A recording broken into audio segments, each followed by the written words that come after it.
देखो next topic देखो, आपका हेडिंग है बुक में ना, hunger hardship and popular revolt. इसमें जो कि 1830 में हुआ था, क्या हुआ था ना कि अचानक से यूरोप की जनसंख्या बढ़ गई थी। यूरोप की जनसंख्या जब बढ़ेगी, जनसंख्या बढ़ी थी और अनएम्प्लॉयमेंट था। अनएम्प्लॉयमेंट मतलब किसी को काम करने का नहीं था। तो जिसको काम करने के लिए नहीं मिलेगा वो कहाँ जाएगा? शहर में जाएगा। शहर में जाके स्लम एरिया में कैसे भी रहेगा।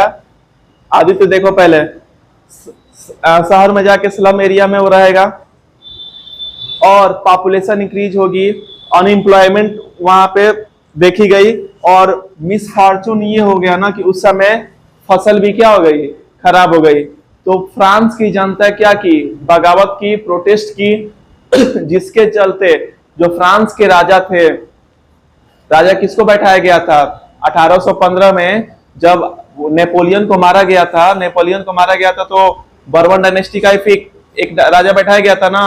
तो लुइस जो फिलिप्स था, राजा बैठाया गया था फ्रांस में। फिर वो क्या हो गया था? भग गया था, क्योंकि वो पहले जानता था कि कैसे 1789 में फ्रेंच रेवोल्यूशन हुआ था और प्रोटेस्ट में लुइस 16 को पकड़ के एग्जीक्यूट कर दिया गया था ना। तो जानता था कि प्रोटेस्ट के बाद क्या होती है, इस वजह से ये था।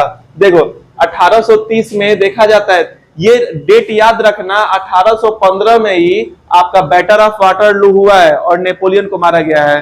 मात्र 15 साल बाद यूरोप में देखा जाता है कि बहुत बड़ा इकोनॉमिक क्राइसिस आती है। क्यों? क्योंकि जनसंख्या क्या हो जाती है? बढ़ जाती है और बेरोजगारी हर जगह रहती है। गांव के लोग जो है कहां जाना चालू कर देते हैं? शहर में, ताकि उनको नौकरी मिल सके। लेकिन मिसफॉर्चून ये हुआ कि उसी साल आपका खेती भी क्या हुई? खराब हो गई। हार्वेस्ट भी क्या हो गया? खराब हो गया। फिर ये देखा गया, देखो इस समय चालू हो गया बगावत। फिर 18 साल बाद 1848 में पेरिस में, यूरोप में ऐसा प्रॉब्लम हो रही थी। फिर पेरिस में लोग जो है रोड पे आते हैं और प्रोटेस्ट करना क्या करते हैं? चालू करते हैं। जो राजा होता है बर्बन डायनेस्टी का, लुइस फिलिप, ये क्या होता है? फ्रांस छोड़ के भाग जाता है, क्योंकि ये अपनी गद्दी छोड़ के, जो राजा रहता है राजा के गद्दी से क्या हो जाता है? वो हट जाता है। फिर फ्रांस में फिर क्या होता है? देखो आप लोग जब सिस्टमेटिक देखोगे ना, तो पहले जब फ्रेंच रेवोल्यूशन हुआ था उस टाइम कानून बना था, कानून के हिसाब से राजा काम करता था। पहले कॉन्स्टिट्यूशनल मोनार्की थी, फिर उसके बाद रिपब्लिक हो गया। फिर नेपोलियन आया तो सब कुछ क्या कर दिया? खत्म। फिर उसके बाद नेपोलियन मारा 1815 में। फिर वहां पे कंजर्वेटिव आए पावर में, आए ना कंजर्वेटिव पावर में। तो कंजर्वेटिव जब पावर में आए तो फिर किसको ला दिए? बर्बन डायनेस्टी को। और ये प्रोटेस्ट किसके वजह से होगा? लिबरल के वजह से। किसके वजह से? लिबरल के वजह से। तो फिर अब वो बोलेंगे कि संविधान के हिसाब से काम करेगा। तो फ्रांस में फिर नेशनल असेंबली की क्या होती है? गठन होती है और बोलता है कि अब फ्रांस कैसा देश रहेगा? रिपब्लिक। रिपब्लिक मतलब हम चूज करेंगे कि कौन ऊपर रहेगा और कैसे काम करना है। जो भी एडल्ट मेल होते हैं, एडल्ट मेल का मतलब जिसकी भी उम्र 21 साल के ऊपर है। अब देखो ये दूसरा चीज है, 1848 में हो रहा है। पहली बार जब नेशनल असेंबली बनी थी तो वो ये बोला था कि ऐसे इंसान ही वोट दे सकते हैं जो कि 3 दिन के बराबर क्या करें? टैक्स दे। एक मजदूर के 3 दिन जितना कमाता है उतने बराबर और टैक्स देगा तो क्या करेगा? वोट देगा। लेकिन यहाँ पे कंडीशन अलग हो गई। अब 21 साल के ऊपर जो भी है इंसान है वो क्या करेंगे? वोट देंगे। अभी औरतों को अधिकार नहीं दिया गया था, लेकिन मेल को दिया गया था। और एक बात दी गई थी, यहाँ ये प्रोटेस्ट किसके वजह से हुआ था? अनएम्प्लॉयमेंट के वजह से ना।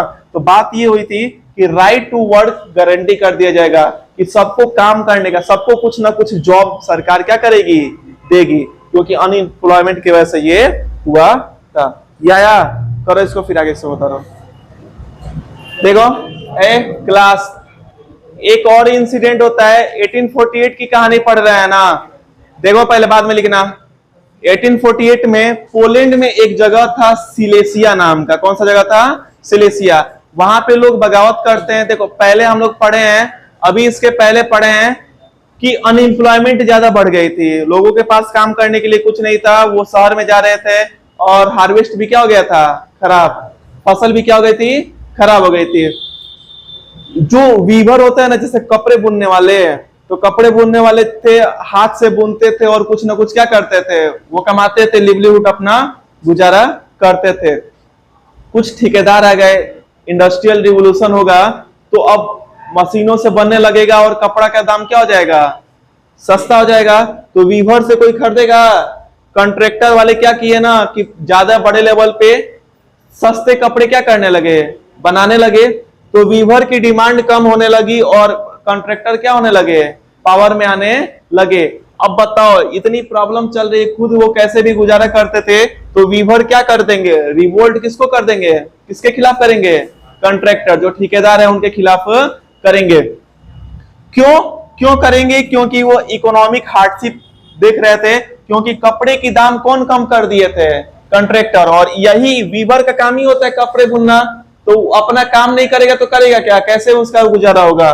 तो ये सब देखेंगे, क्योंकि वीवर पहले ही से गरीब थे और गरीब होते जा रहे थे। जब ये देखे कि हमारा प्रॉब्लम किसके वजह से है, कॉन्ट्रैक्टर के वजह से, तो ये क्या करने लगे कि उनके घर पे जाके अटैक करने लगे, उनको अटैक करने लगे, लूटपाट मचाने लगे। कॉन्ट्रैक्टर पैसे वाले थे, ये आर्मी बुला दिए, अपनी आर्मी की हेल्प ली और इन पे क्या करा दिए, गोली चला दिए। तो देखा गया कि 11 लोग क्या हुए, 11 वीवर मारे गए।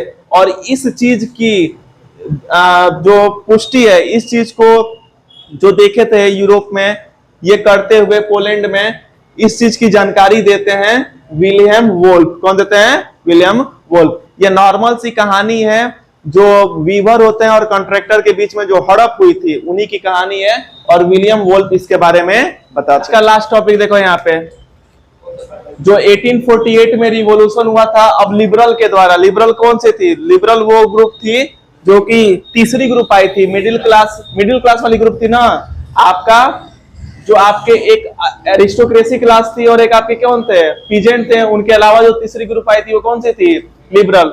अब लिबरल क्या, लिबरल किसे बोलते हैं, मिडिल क्लास की। अब ये सोचने लगे कि हम नेशन स्टेट फॉर्म करें और कॉन्स्टिट्यूशन, संविधान के हिसाब से क्या करें, काम कराएं। ये डिमांड करने लगे कि देश कैसा होना चाहिए, जो देश है, देश ऐसा होना चाहिए जहां पे संविधान हो, फ्रीडम ऑफ प्रेस, लिखने की आजादी हो, राजा के खिलाफ कुछ भी लिख सकते हो, और एसोसिएशन, ग्रुप बनाने की क्या होनी चाहिए, आजादी होनी चाहिए। ये लिबरल डिमांड करने लगे। देखेंगे लिबरल जर्मनी में क्या किए ना कि एक एसोसिएशन बनाया, ऑल जर्मन नेशनल असेंबली। लगभग 831 लोग एक जगह असेंबल हुए और एक चर्च में गए। 18 मई 1848 को एक चर्च में गए। चर्च का नाम था सेंट पॉल। कौन सा था, सेंट पॉल। और यहाँ उस चर्च को पार्लियामेंट बना दिए। क्या बना दिए, पार्लियामेंट। उसका क्या नाम रख दिए, फ्रैंकफुल पार्लियामेंट। क्या रख दिए, फ्रैंकफुल पार्लियामेंट। और वहां पे उन्होंने कॉन्स्टिट्यूशन को क्या किया, बनाया। फ्रांस में देखे थे नेशनल असेंबली में उन्होंने कॉन्स्टिट्यूशन बनाया था ना। यूरोप में क्या किए थे लोग, सबसे पहले इनके दिमाग में आइडिया है कि नेशनल स्टेट होना चाहिए, और उसके बाद नेशनल स्टेट होना चाहिए, वहां पे कॉन्स्टिट्यूशन होना चाहिए, फ्रीडम ऑफ स्पीच होना चाहिए, ये सब चीजें। तो वो असेंबल होके एक चर्च में, और वहां पे पार्लियामेंट बनाया। उस चर्च का नाम क्या रख दिया, फ्रैंकफर्ट पार्लियामेंट, फ्रैंकफर्ट पार्लियामेंट। और वहां पे उन्होंने क्या क्या किया, कॉन्स्टिट्यूशन बनाया। अब ये कॉन्स्टिट्यूशन बनाएंगे तो राजा को बोलेंगे ना कि फॉलो करो तुम, हाँ। तो वो गए, लेकिन देखो उनके द्वारा गलती ये हो गई ना कि अपने मीटिंग में पीजेंट वर्कर और आर्टिसियन को नहीं रखे, जो गरीब उसमें थे, पीजेंट वर्कर और आर्टिसियन को। इस वजह से ये वाले लोग ना है इस चीज पे इनका सपोर्ट नहीं दिए। अब ये कॉन्स्टिट्यूशन जब बनाएंगे तो मिडिल क्लास कहीं ना कहीं लेके जाएगी राजा के पास ना। तो प्रसिया मतलब आज का जर्मनी, प्रसिया के राजा के पास, उसका नाम था Frederick William fourth. Frederick William fourth के पास लेके जाते हैं कि हम ये कॉन्स्टिट्यूशन बनाए हैं, आप ऐसे काम कीजिए, ऐसे संविधान बनाइए और ऐसे देश को अपने चलाइए। लेकिन राजा मानेगा अपनी बात। राजा जब लेके जाओगे कि अपनी शक्ति खत्म करो, हम तुमसे क्वेश्चन पूछना जाता है, तो राजा कभी मानेंगे नहीं। राजा ने इस आइडिया को क्या कर लिया, नेग्लेक्ट कर दिया। लेकिन बाद में उसको रियलाइज होगा ना कि मिडिल क्लास भी पावरफुल है, ये स्ट्राइक कर सकती है। तो राजा दूसरा काम करता है, सर्फडम को खत्म कर देता है। सर्फडम मतलब जैसे होता है ना, एक स्लेवरी होता है कि किसी को खरीद लिया और जीवन भर के लिए गुलाम बना दिए, हाँ। और एक होता है कि तुम्हारे खेतों में काम कर रहा है, तुम घर पे काम कर रहा है, उसको पैसा ना दिए। एक होता है ना बॉन्डेड लेबर। तो बॉन्डेड लेबर को राजा ने खत्म कर दिया और हैब्सबर्ग रूलर को ग्रांटेड दिया कि हंगेरियन पे वो ज्यादा उनकी ऑटोनॉमी है, वो ज्यादा वहां पे दबदबा अपना कर सकते हैं। ये है इसमें।